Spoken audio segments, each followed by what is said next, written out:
Georgia's been our home, and Athens has been a true blessing to me and my family. A new year. Football coach at the University of Georgia, Kirby Smart. And a new start for Georgia. We're going to challenge them, and we're going to demand toughness and effort out of every person in every aspect of their life. The Kirby Smart era begins in Athens. I think last season helped our players focus. A season gone south. Nobody wants to go through that again. Can the Yellow Jackets turn things around in 2016? And 11 months after a devastating knee injury, can Georgia's Nick Chubb carry the Bulldogs back to the SEC title picture? From CBS46 Sports, this is the College Football Kickoff.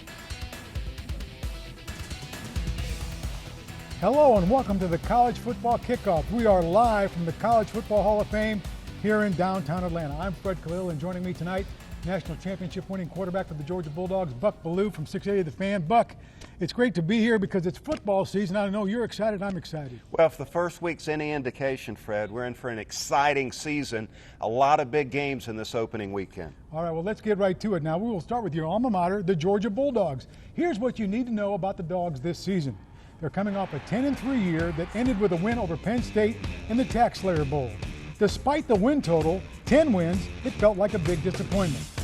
The Dogs have 10 returning starters on offense, including the running back duo of Nick Chubb and Sony Michel, and 6 on defense, including the entire secondary.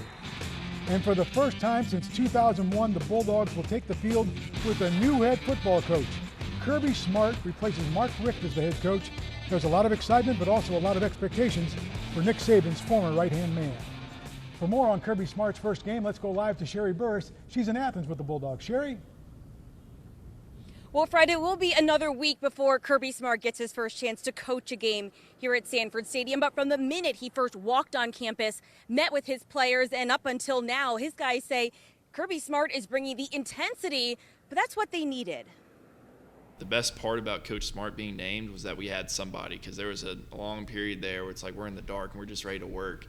And so when we found out that it was Coach Smart, we're just kind of, trying to figure him out. What's this all going to be like? Where are the changes going to be? What's going to happen? And then as we get to know him, I think we were all very pleased about that. Coach Smart is a great coach. He doesn't care who you are, what year you are. If you mess up, you will definitely know if you messed up. I love him as a coach. He's going to get the best out of you regardless if you want to or not. He's aggressive, very intense. His main thing is working. As soon as he step on that field, he's ready to get the job done. He's not a big fan of a slow motion type guy. It's a good change, I think. We're moving along. Things are done a little bit quicker, so I do like that because you just get the efficiency down, and it's like, hey, I can actually study for a test now. But we squeeze every little bit of practice out of whatever time that we have allotted. But I think it's also a great thing because you have to think on the fly. You have to really be prepared. And Saturday will show us just how prepared this ball club will be when they have their first game. But what's more important is that his guys are really buying in to the program. Okay, thank you very much, Sherry. We appreciate that. Sherry Burris joining us live in Athens. Buck, what does Kirby bring to the program?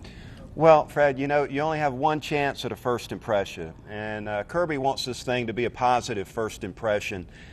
Nobody needs to tell him that he was hired to Georgia to win games like this North Carolina game. So, look, the expectations are that this coaching staff and Kirby are good enough to cover up some of these weak spots until they get their recruits on campus.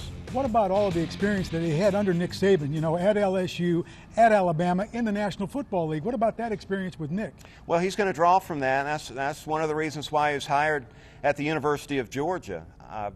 He could, though, jump outside the box by starting this freshman quarterback. Now, that's something that Saban's never done. All right, well, among the unknowns at Kirby Smart is which quarterback will he put on the field, Buck? And Kirby said the battle is basically down to last year's starter Grayson Lambert and prized incoming freshman Jacob Eason. He also didn't rule out both of them playing in that very first game, and here's what Coach Smart had to say about that. We're going to play the guy who gives us the best opportunity to win. We've stood firm on that the whole way through, and whoever that is, I have no reservations about a guy's age.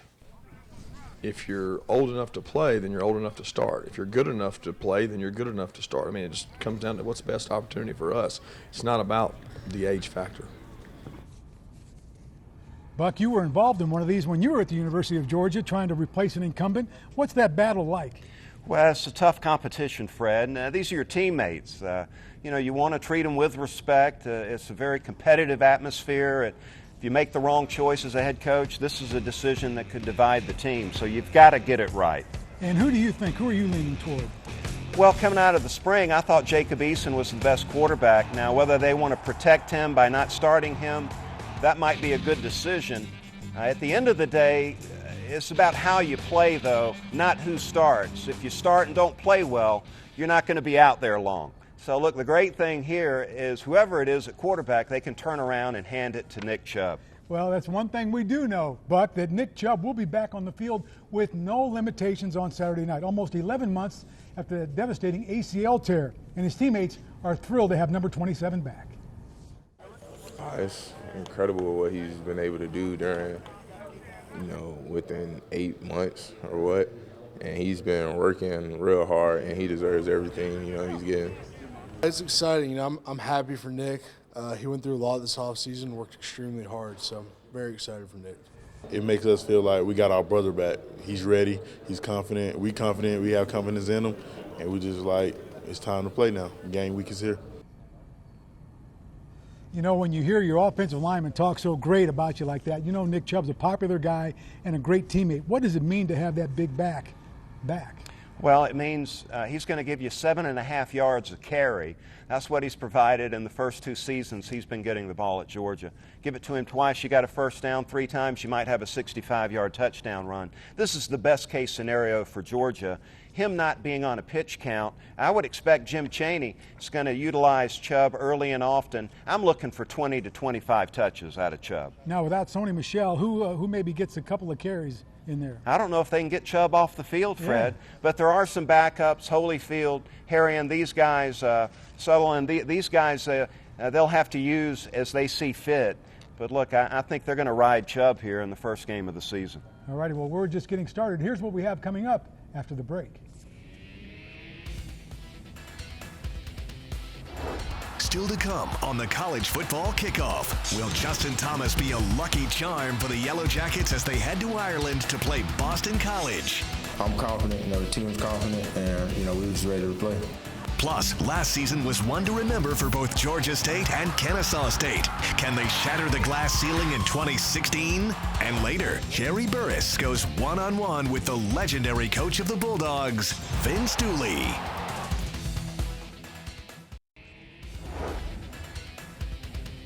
Well, here's what the college football world plays for right here, the Crystal Football and the National Championship. Welcome back. Well, Georgia Tech had a season to forget in 2015, and no one is more determined to fix things than the Jackets head coach, Paul Johnson. Georgia Tech, just 1 year after reaching the ACC title game, finished 3-9 and missed a bowl game for the first time since, listen to this, 1996. And this won't help. Georgia Tech just has 12 starters returning, 7 on offense, 5 on defense. Not a lot of experience, but there are some key returners, such as third-year starting quarterback Justin Thomas. After a rough year, he is hungry to get back on track. So for more on the senior quarterback, let's go back to our CBS46 studios. Ayanna Crystal is back there with more. Ayanna? Well, Fred, last season was a season, of course, that they want to forget. But this season, Thomas is going to have an outstanding year. They expect a lot of things to come from him this year. They sense JT has become more comfortable as a leader and may be in for a career year. I was kind of down last season. I wasn't used to, having that type of season, but you got put in the past, you learn from it. A change in attitude may be just what Georgia Tech quarterback Justin Thomas needed for a rebound in 2016. And I think right now I'm confident, the team's confident, and, we were just ready to play. Just 1 year removed from an 11-win season that included the Orange Bowl MVP, the wheels fell off for Thomas last season, leading to Georgia Tech's worst season in more than 20 years. I think last season helped our players focus. Nobody wants to go through that again. That wasn't any fun for anybody. And for Thomas, that focus was on leadership, something both he and his coaches felt he lacked at times last season. Coaches felt he wasn't vocal enough and became rattled too easily when things went wrong. But so far this offseason, they've noticed a night and day difference. I think if you look at him now, he's real comfortable kind of being in the center of the locker room, and that wasn't always his place. He's got a determination and a resolve to get this thing right, you know, and that's different from where he was mentally, I think, in years past. Comfort combined with more experienced playmakers around him may help Thomas turn the season around and get the doubters off his back. We go do what we do. You know, we go keep our team together no matter who says what on the outside. You know, we go play hard and nothing's going to come between us.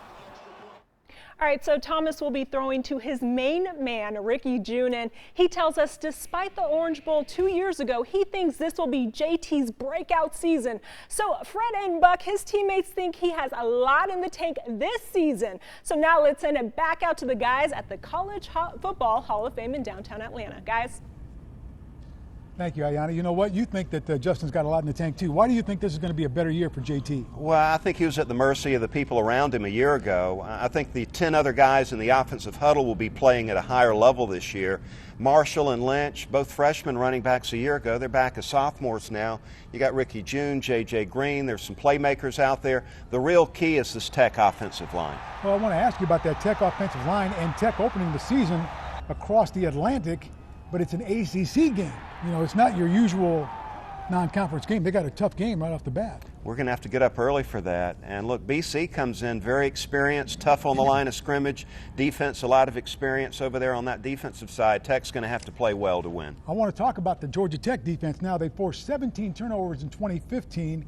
They forced 29 in 2014, the year before. So what does Tech have to do under Ted Roof on defense this year? Well, you know, the concerns in the secondary, they've got 4 new starters back there. So they're going to have to ball up. And then the front 7, they got to get these offenses off the field on third down a little more consistently, get Justin Thomas and those guys back on the field quicker. Well, Adam Gotsis, you know, he's going to be missed greatly. He was their big stopper inside. Yeah, the Davis at linebacker, Freeman at defensive end, they've got to pick it up this season. All righty, well, let's move on to a team, quite frankly, that a lot of people considered a laughingstock at this time a year ago. But, man, they proved a lot of people wrong, Buck. I'm talking about Georgia State. And here's what you need to know about the Panthers. They're coming off a 6-7 season that ended with a trip to their first ever bowl game. And the Panthers have 17 returning starters, 8 on offense, 9 on defense. The big loss is record-setting quarterback Nick Arbuckle. But the Panthers have an explosive passing game. They ranked 11th in the country in passing yards last year. And 4 of their top 5 receivers are back, so the tools are there to build off last season's success.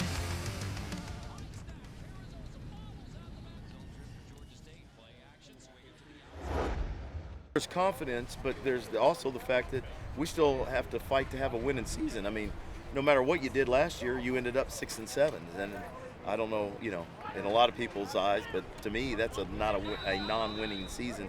And eventually, you know, these guys got to wake up and not be satisfied with that and realize that, you know, there is another level we can go to. A lot of guys get caught up in the little bit of success that we've had, but for the most part, I think everybody really understands that that wasn't good enough. You know, we can't hang our hat on that, but that shows, you know, the possibilities for us. Okay, Buck, your thoughts on what Georgia State has to do to pick it up and get that winning record? Well, Arbuckle, you would expect there's going to be some drop-off, right? I mean, we're talking 4,300 yards, 28 touchdowns, 37 attempts a game.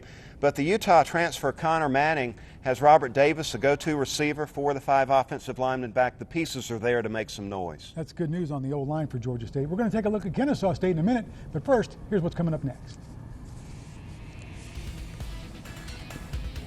Coming up, a UGA legend weighs in on the current Bulldogs. Do you feel like then it was the right time for Mark Richt and this program to sort of part ways? Vince Dooley sits down with Sherry Burris next. And later, Fred and Buck break down the favorites in the SEC.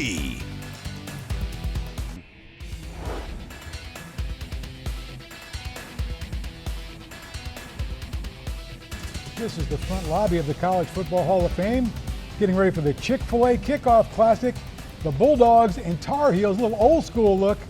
at Georgia and North Carolina. Well, welcome back. In the modern era of Georgia football, really, to me, one name stands out, and it's Vince Dooley. The Hall of Fame coach and athletic director led the Dogs to the national championship. He still resides in Athens, and Sherry Burris visited with Coach recently. Sherry?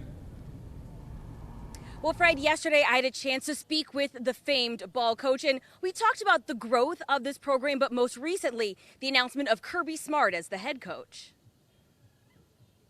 He was a terrific player, like a kind of a quarterback or a coach on the defense.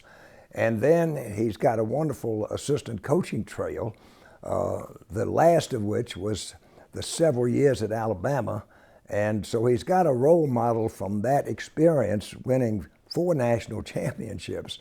So all of that is an incredible background, and people often ask me, what do I think of the hire of Kirby Smart? And I respond easily that if I had been athletic director like Greg McGarity, that's who I would have hired.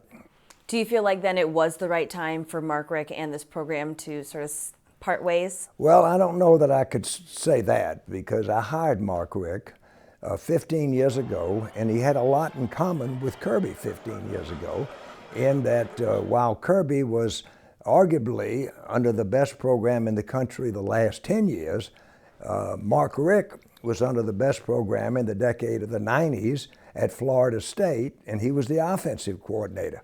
So both have come in a lot of ways, very similar as assistant coaches. I guess the one difference is that Kirby is a Georgia graduate, and everybody takes pride in that, and rightfully so. But since I hired Mark, I couldn't very well make the statement that it was time for a change. What do you feel like this team needs to do to get back to that game at the Dome? Well, it's a very thin line between being a champion and being an also run. I think one of the expectations is that the expectations are always too great, and it's all about expectations. The last 3 years, as an example, Georgia was picked to win the East.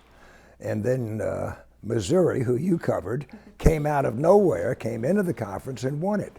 And then the next time, Missouri defied all the odds and somehow won those last 2 or 3 games when it looked like there's no way they're going to lose at least one of them, but they didn't. And then this past year, Florida comes out of nowhere. The good thing is that we're not picked to win. We're picked to be number 3 in the league. And I think it's time for things to fall in place that little bit that can make the difference between being a champion and not. Realistically, what should these fans be able to expect, or sort of give him that leeway with this being his first year? Well, I think that, I could preach patience because I've been around a good while. It's hard for fans to have patience, but I think realistically they know you just can't come in. You'd like to be able to come in and win them all right away, but that's not going to happen. I mean, it's like a coach. You go in and want to win every football game, and fans want to do that. And fans right away already know who they want as the quarterback. They already know what they want. But that's fans, and that's their prerogative to go and to cheer for their team and be a part of it. Yeah, I guess it's better to have fans engaged and in there than, The worst thing would be to have the fans disengaged and not that interested and not that excited. No, I like the excitement. I like the anticipation. I liked wanting to be the best, and that's what they want, and that's what this program wants. Well, thank you so much for your time. It's been great. Thank you, and go Dogs. And as you would imagine, Coach Dooley, he spent almost 50 years with this program. So in his Bulldog room, he has over 300 Bulldog figurines. Buck, he even has a signed football from you in there. How about that, huh? That's pretty cool. Now, what is Coach Dooley? Because your college coach means so much to you. What does Coach Dooley mean to you? Well, initially, Fred, I was a teenager when Georgia was recruiting me. I'm trying to decide where to go to school. And it just seemed like he was more trustworthy than a lot of those other head coaches out there. You could trust his word. And that was my first impression as a player on Coach Dooley's team. Look, I think as competitors, you all want to be coached hard, but fair. And that's exactly what he did. And then he won and lost with class and dignity. And obviously we all fell in line with that. So he was awesome. And I tell you what's great right now, it's a little easier to go up and get a little hug and tell him you love him these days. It is, I bet. We're still rolling here on our college football kickoff. We're going to take a look at Kennesaw State when we come back.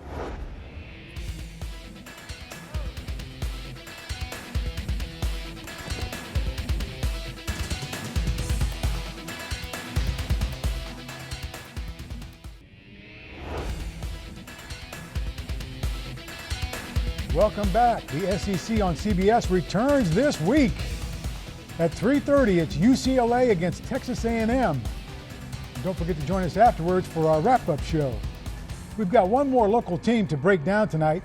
It's one of the newbies of college football, the Kennesaw State Owls. They finished 6-5 a year ago, their very first season of varsity football in school history. And Kennesaw State has 20 returning starters, 10 on both sides of the football, including everyone from strong safety and their secondary, Taylor Hinkle. And make no mistake, Fifth Third Bank Stadium has become a tough place to play. The Owls were 5-1 at home last year, sold out every game. But will that big home crowd expect more this time around? It was a year of firsts, but coming into this year, we got to take everything we learned from our effort, attitude, and toughness to a bunch of those close games where we won at the end. We got to have some carryover and bring that into this season. We didn't want to disappoint. We didn't want to go out there and be the new team that doesn't win a game. So we got to continue that with that little chip that we carried in last year. The big thing is we really haven't done a whole lot here. In first season was nowhere near the goals we've set for our program. So I think we still have a lot to play for, a lot out there. We set out on this journey to win championships, not to go 6-5. So there should be enough motivation for our football team and our football program to continue working to be the best team we can be. Buck, I like Brian Bohannon. I like what he's done up there. I mean, they've ramped it up just about right. Well, he's in the right place. A lot of football players here in Metro Atlanta. They should be great there. And here's how you can watch the Owls on our sister station, Peachtree TV. 4 KSU home games will be on Peachtree TV this season. The first one, the season opener this Saturday night against East Tennessee State at 7 o'clock. Well, Buck, we couldn't let you go without picking your favorite for the Southeastern Conference. Well, we're seeing the greatest run in college football history, Fred. Alabama's won 4 of the last 7. They can't win it again, right? It's got to be LSU, Tennessee, somebody like that. I don't know. Well, in the East, do you think Tennessee? Well, I can't wait to see how it unfolds. I think Georgia, Florida, and Tennessee are going to have a shot to mix it up and come out on top. Can't wait to see what happens. All righty, Buck. Thanks a lot. That's going to do it for the college football kickoff. Catch Buck and I this Saturday night right after the SEC game, right around 7 o'clock. For Buck Ballou and Sherry Burris, I'm Fred Khalil. Thanks for watching. We'll see you tonight.